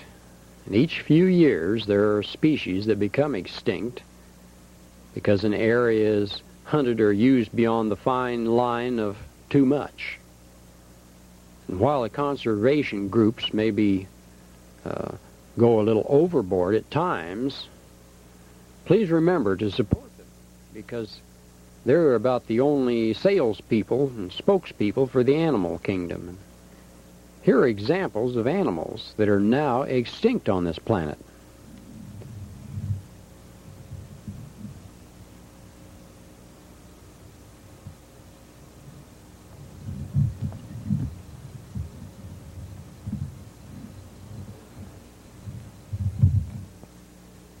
Well, if you don't think nature's clever by this time, dear hearts, take a look at this. This is a virus. And it's a piece of molecular machinery.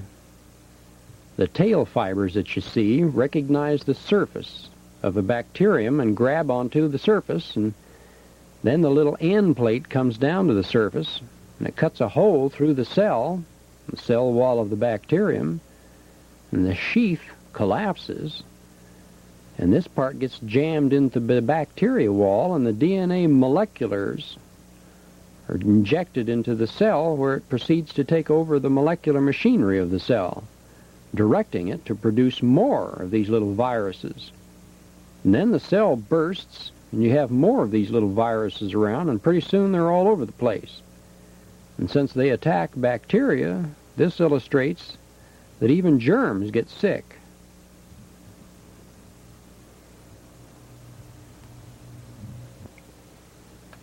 Well, it wasn't too many years ago that the very old prints showed that we had dragons and unicorns and types of animals that we now considered extinct. But to them, in those days, they evidently felt that they were still around.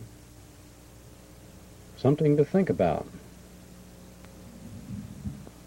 Well, since we know that reptiles like the dragons emerged from eggs, it may be pretty logical to assume there may be legs still around on this planet that will hatch forth dragons again, just like there once was.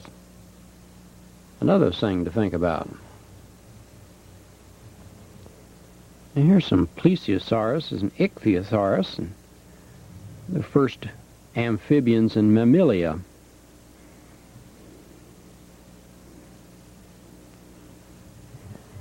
And here's a Mesosaurus and some Telesaurus.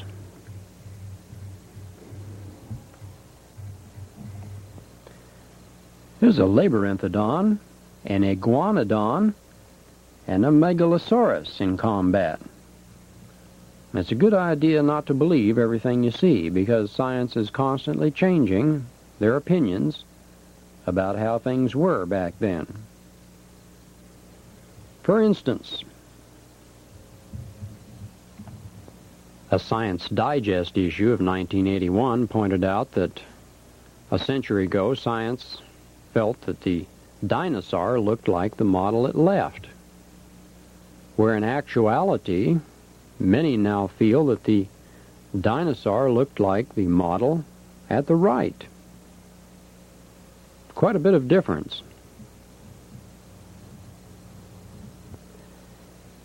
Well, this is the giant sloth.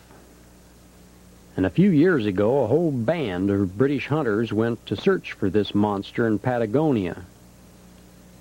It was rumors that there were some tamed by primitive South Americans there. And the expeditions never did come up with one, however.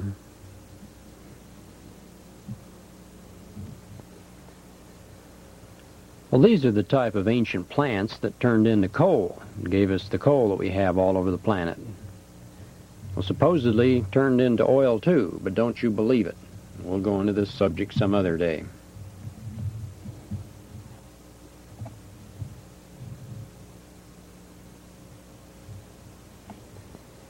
Now, there are hundreds of cases in the records where frogs and frog-like creatures have fallen from the sky, and why this occurs is anybody's guess. Book of the Damned by Charles Fort. It's one of the earlier books that records and chronicles a lot of these early events, and they're still continuing across the globe. Another look at what historians of the past felt was reality at the time.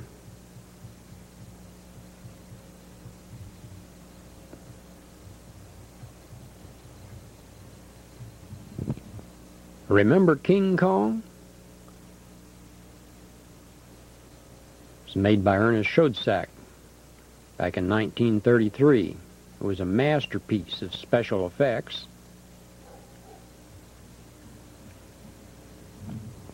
As we mentioned a little earlier, there were actual cases of giant gorillas coming into the native villages a few years before it was made, and probably an inspiration for the movie.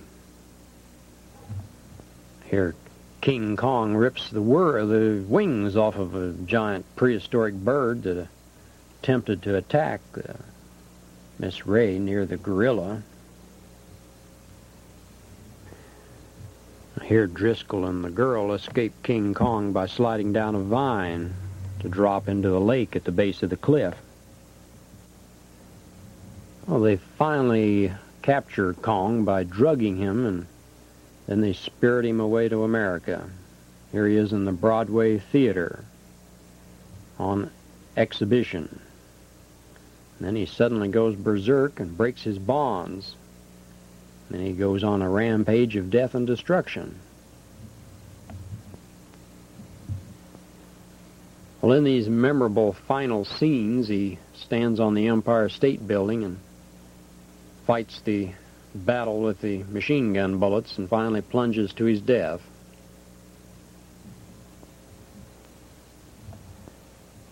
And here's the mighty Kong after he plunges to his death. And what do you classify vampires as? Humanoids? Animals?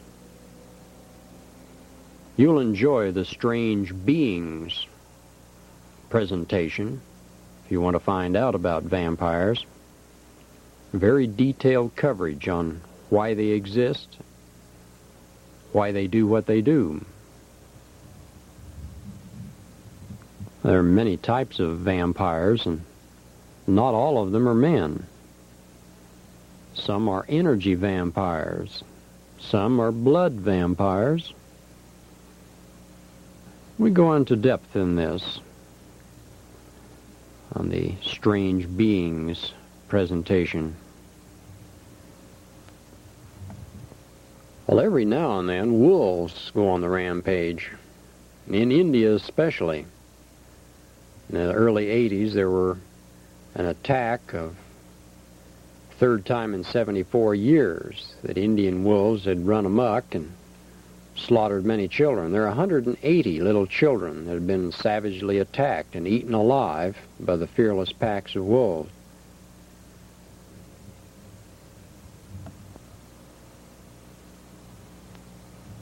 And what about werewolves? Well, they've been recognized and feared for thousands of years, and there seems to be two types of werewolves. The conjured other dimensional types that are mentally created, and the actual physical types that savagely kill humans. An example of a typical or recent attack occurred in a village 150 miles southwest of Sao Paulo, Brazil, and 37 persons were murdered and mutilated by what one eyewitness called a hairy-bodied humanoid with wolf's head. More peaceful conjured werewolves are from a practice called weir-changing, or lycanthropy. All through history, there are traditions of priests and shamans who can alter their human spirit body shape into another animal form. Well, in primitive societies, shamans would use the animal bodies to escort diseased tribe members to the afterworld, or lead wolf packs to other areas away from the tribal sheep and cattle, or simply to bring clearer understanding to followers or tribe members or themselves. In any case, the motivation back of the transformation was what turned the art from useful shamanistic ritual into a depraved horror. The disease known as lycanthropy sometimes causes werewolf-like tendencies, and Albano de Jesus was a northern Portugal resident who had this werewolf disease for many years. And when he had his fits, he'd sometimes attack animals and perform superhuman feats of strength without remembering them later. And in a fit, he could walk and jump gigantic distances, like he could jump 30 feet in the air, defy gravity, walk on fire, swim like a fish, and on his death in 1976, his body decomposed in a single day, and strange, foul-smelling liquid poured from the cracks in his coffin. Witnesses of media in Portugal are the only too happy to recount the performances and experiences to researchers going in and researching this. So this is Al Fry, and ending this little presentation, and we hope you'll stay in touch. This incredible inquiry series of ours, and enjoy your time here, because this is one of the most unusual planets in this section of the universe. Bye-bye now.